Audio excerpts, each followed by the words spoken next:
সংসদে নারীদের জন্য সংরক্ষিত আসন 50 থেকে বাড়িয়ে 100 করা হচ্ছে। বিষয়টা আপনি সঙ্গত মনে করেন কিনা? বিষয়টা পরিপূর্ণই অসঙ্গত। আমার বিশ্বাস এদেশের আপামর সাধারণ মানুষের মতামত নিলে সাধারণ মানুষ এটাকে গ্রহণ করবে না। এটা নারী বিদ্বেষ থেকে নয়, বরং নারীর প্রতি শুভাকাঙ্ক্ষিতা, নারীর প্রতি শ্রদ্ধার জায়গা থেকে। বিশেষ করে জুলাই আন্দোলন যেটি হয়েছে কোটার বিরুদ্ধে, সেই কোটা যখন ডাবল করে দেওয়া হয় তখন সেটা সন্দেহাতীতভাবে মেনে নেওয়ার মতো বিষয় হয় না। দ্বিতীয়ত, নারীকে আপনি সংরক্ষিত আসন দেওয়ার মানেই তাকে আপনি দুর্বল মনে করছেন। যদি আপনি মনে করেন নারী পুরুষেরই সমান, তাহলে সেক্ষেত্রে নারী তো পুরুষের সাথে লড়াই করে নির্বাচন করে তার যোগ্যতা দেখিয়ে তিনি সংসদে আসার কথা, কিন্তু তার জন্য আপনি কোটা করে দিচ্ছেন। তার মানে কি দাঁড়ালো? তার মানে হলো তাদেরকে আপনি দুর্বল ভাবছেন, তারা পুরুষের সাথে লড়াই করে আসতে পারবে না। হ্যাঁ, আপনি বলতে পারেন যে পুরুষের সাথে লড়াই করার মতো পরিবেশ নাই, হান নাই, তার নাই। তাহলে সেক্ষেত্রে কতদিন এই কোটা আপনি টেনে যাবেন? এই কোটা যদি নারীর জন্য করে, তাহলে অনেকের জন্য আরও কোটা করতে হবে। তাহলে সেক্ষেত্রে সেই কোটার পর আপনি কি করবেন? সেই কোটাও কি আপনি রাখবেন কিনা?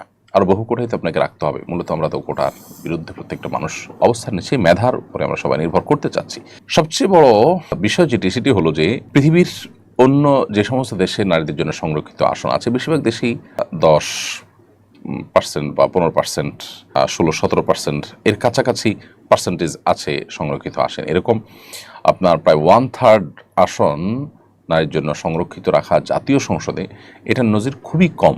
আমাদের দেশে দীর্ঘদিন থেকে এই যে চর্চাটা চলে আসছে, এর ফলে যেটা হয় যে বড় বড় সাহেব, বড় বড় নেতাদের, মিসেসদেরকে এমপি বানানোর খাহেশ পূরণ হয়। যারা আসলে সেরকম ক্যাপাবল থাকেন না আইন প্রণয়ন করার ক্ষেত্রে, রাষ্ট্রকে তারা সার্ভ করার মতো তেমন কোনো যোগ্যতা তাদের থাকে না। বিগত সময়ে আমরা দেখেছি যে এই সংরক্ষিত আসনে এমপি হওয়া মহিলাদের অনেকে সংসদে কথা বলছেন, যেটা হাসির পাত্র হয়েছে, এবং একটা বক্তব্য দেওয়ার মতো যোগ্যতা, বাংলা পড়া লেখা দেখে দেখে পড়ার মতো যোগ্যতাও তাদের অনেকের ছিল না। তারা আসলে জাতীয় সংসদে এসে কি করবেন, রাষ্ট্রের জন্য কি দেয়ার আছে তাদের, সেটা বলার অপেক্ষা রাখে না।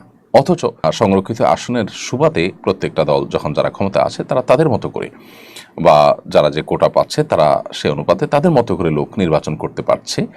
তো এতে যোগ্য লোকদের উঠে আসার সম্ভাবনা কমে যায়, রাষ্ট্রের টাকা অপচয় হয়, এবং অযোগ্য লোকরা এই সমস্ত চেয়ারগুলোতে বসে যায়। এই জন্য এটার আমরা বিরোধিতা করছি।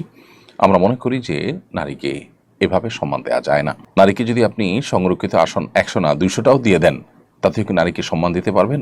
আপনি বিগত আমলে আমরা 50টা সংরক্ষিত আসন দেখেছি। সেই সংরক্ষিত আসন থাকার পর কি নারীর নির্যাতন কমে গেছে? নারীর মর্যাদা সব জায়গায় প্রতিষ্ঠিত হয়ে গেছে?